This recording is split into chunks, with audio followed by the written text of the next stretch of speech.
ఓయ్ నిన్నే మన ఇంట్లో వెజిటేబుల్స్ లేనప్పుడు ఏం కుక్ చేయాలి అని పెద్ద క్వశ్చన్ కదా. అలాంటి టైమ్స్లో నాకు ఫస్ట్ గుర్తొచ్చేది కోకోనట్ రైస్.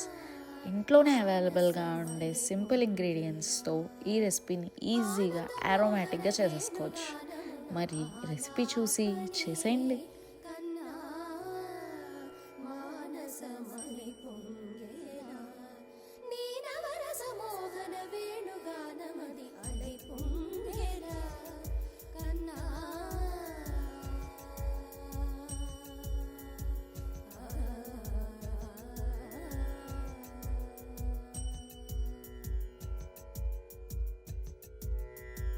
నిలబడి